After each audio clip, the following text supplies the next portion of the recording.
27 जुलाई 2024 को उत्तरी इजराइल के मजदाल शम्स इलाके में एक फुटबॉल ग्राउंड पर एक बड़ा रॉकेट अटैक हुआ था।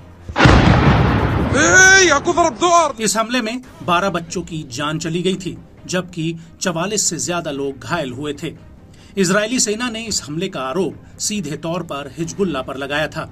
यहाँ तक कि अमेरिकी खुफिया एजेंसी ने भी अपनी रिपोर्ट में इस बात की पुष्टि कर दी थी कि रॉकेट लेबनान की तरफ से दागे गए थे।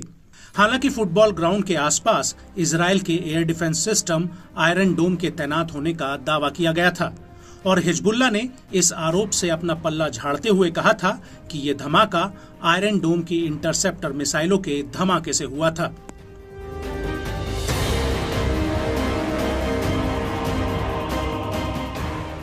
लेकिन इस सब के बीच बड़ी बात यह थी कि मजदाल शम्स उत्तरी इजराइल का वो इलाका है जिसे हिजबुल्लाह कब्जे वाला सीरियन गोलन हाइट्स मानता है।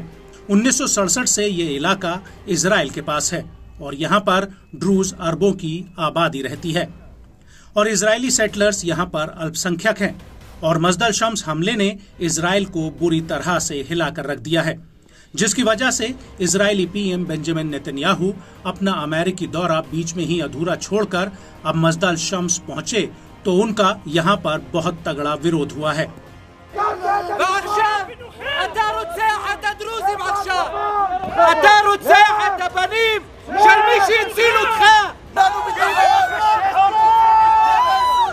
दरअसल नेतन्याहू स्थानीय नेताओं के साथ घटनास्थल का दौरा कर रहे थे, तभी ड्रूज लोगों की एक भीड़ इस मैदान के बाहर काले कपड़ों में खड़ी दिखाई दी और जैसे ही नेतन्याहू यहाँ पहुँचे, ये भीड़ हिब्रू भाषा में नेतन्याहू वापस जाओ के नारे लगाने लगी।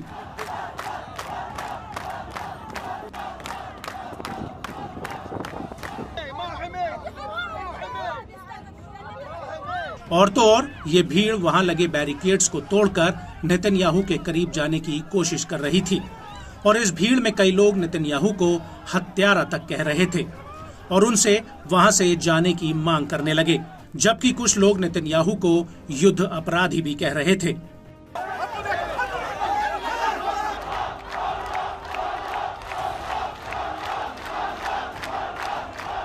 आपको बता दें कि नेतन्याहू ने इस भीड़ को लेकर कोई प्रतिक्रिया नहीं दी, बल्कि हिजबुल्लाह के इस हमले का कड़ा जवाब देने का वादा फिर से दोहराया।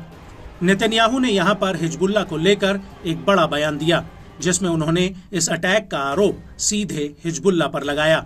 नेतन्याहू ने कहा कि हिजबुल्लाह ने ईरान की मदद से यहाँ पर ईरानी रॉकेट फायर किए थे, जिसने 12 मासूम बच्चों की जान ले ली।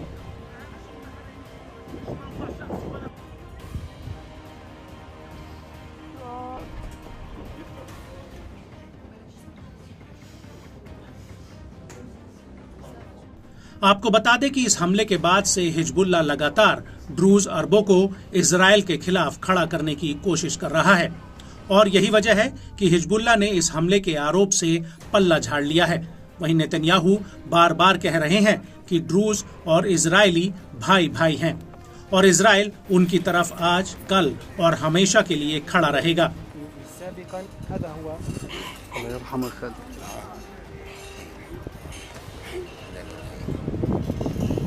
और इस सब के बीच बड़ी बात यह है कि 8 अक्टूबर 2023 के बाद से हिजबुल्लाह लगातार उत्तरी इजराइल पर हमले कर रहा है, लेकिन इन हमलों के दौरान दोनों ही पक्ष पूर्ण युद्ध के हालातों से बचते रहे हैं।